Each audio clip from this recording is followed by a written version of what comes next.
Okey, tuan-tuan dan puan-puan, bismillahirrahmanirrahim. Assalamualaikum warahmatullahi taala wabarakatuh. Bismillahi awalu akhiru dan salam qabla kalam. Tuan-tuan dan puan-puan, pada hari ini saya suka untuk berkongsi berkenaan dengan poligami. Poligami ini adalah satu perkara yang sangat panas kepada kaum lelaki dan wanita jika diketengahkan dengan cara yang tidak wajar. Pada hari ini saya ingin berkongsi berkenaan dengan poligami ini adalah satu keharusan dan bukannya kewajipan. Tuan-tuan dan puan-puan, apakah itu poligami? Pertama sekali kita harus faham.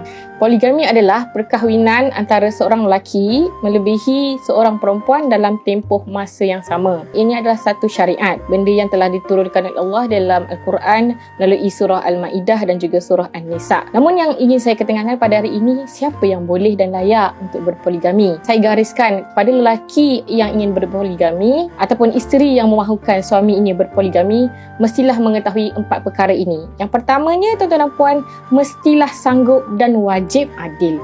Ya, tuan-tuan dan puan-puan, apakah itu adil? Adil ini sebenarnya bermaksud meletakkan sesuatu pada tempatnya. Kenapa? Pada tempatnya. Dan adil ini juga tertakluk kepada perkara-perkara melibatkan muamalah, melibatkan nafkah, melibatkan keprihatinan dan juga melibatkan hubungan suami isteri. Perkara yang kedua yang patut diketahui adalah lelaki itu patut mampu dan stabil dari segi kewangan.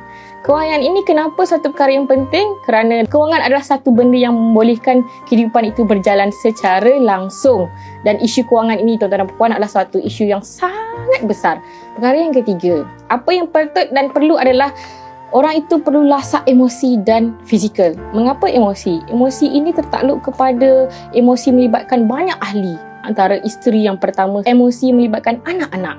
Jadi, orang yang ingin berpoligami boleh dan layak jika boleh mampu tahan dari segi emosi. Bagaimana pula dengan fizikal? Fizikal ini juga adalah orang yang lasak dari segi fizikal kerana perlu berulang-alik. Jika berkahwin dua, rumah ada dua. Jadi ulang-alik rumah pun dah penat, apatah lagi ulang-alik tempat kerja pun dah penat, maka orang yang berpoligami hendaklah lasak fizikal. Apa yang patut dan boleh selanjutnya adalah jika orang tersebut orang yang sangat bertanggungjawab. Bertanggungjawab ini dalam istilahnya terdapat dalam pelbagai sudut.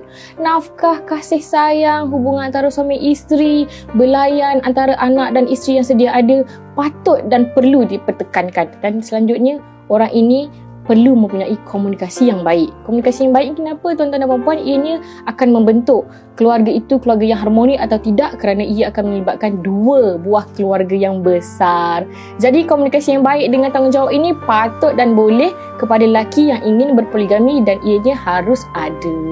Orang yang ingin berpoligami, saya syaratkan dan saya beri larangan, jangan. Yang pertama sekali, jangan tipu kebenaran isteri sedia ada. Yang kedua, jangan palsukan dokumen melibatkan perkahwinan kedua. Yang ketiga, jangan memanipulasikan fakta. Contoh memanipulasikan fakta ni seperti mengatakan anda masih bujang. Ataupun yang keduanya, wali telah berada di tempat yang jauh. Larangan keempat adalah jangan tipu dan lari ke luar negeri ataupun luar negara semata-mata tujuan untuk berpoligami. Kerana apa, tuan-tuan dan puan, poligami ini kita mempunyai undang-undang dan enakmen sah untuk menjaga maslahah semua pihak, terutamanya isteri dan anak-anak sedia ada. Dan poligami ini harus, bukanlah kewajipan. Jadi, tenung-tenungkan larangan ini. Poligami ini harus dan bukanlah kewajipan kerana apa? Realiti dan kesannya kemudian sangat dalam dan sangat besar.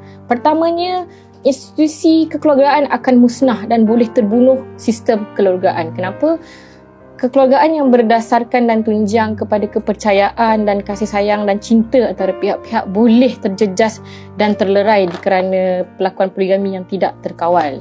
Yang keduanya, tuan-tuan dan puan-puan, realiti dan kesan apabila poligami ini diteruskan tanpa apa-apa kawalan akan menyebabkan berlaku permusuhan di antara dua keluarga besar, baik isteri pertama dengan isteri kedua ataupun isteri kedua dengan isteri ketiga ataupun sehingga yang keempat. Dan ini akan meruntuhkan sistem dan komponen keluarga serta institusi yang telah dibina sejak sekian lama. Dan ini sangat memberi kesan kepada mana-mana pihak yang terlibat dalam urusan poligami. Maka disebabkan itu, poligami ini harus dan bukanlah satu kewajipan. Tuan-tuan dan puan-puan, apa bezanya harus, apa bezanya kewajipan? Kewajipan adalah kita wajib minum air untuk hidup. Tetapi harus adalah kalau nak minum air yang sedap, kita letaklah gula ataupun perisa, maka harus letak gula dan perisa. Tetapi kewajipan ini jika tidak dibuat menyebabkan kematian, dan keharusan ini jika tidak dibuat tidaklah mati. maka itu adalah satu analogi yang sangat mudah saya kira sebagai satu tindakan melibatkan poligami. Fikir-fikirkanlah, poligami ini sebenarnya harus dan bukanlah kewajipan, tetapi ianya juga dibolehkan.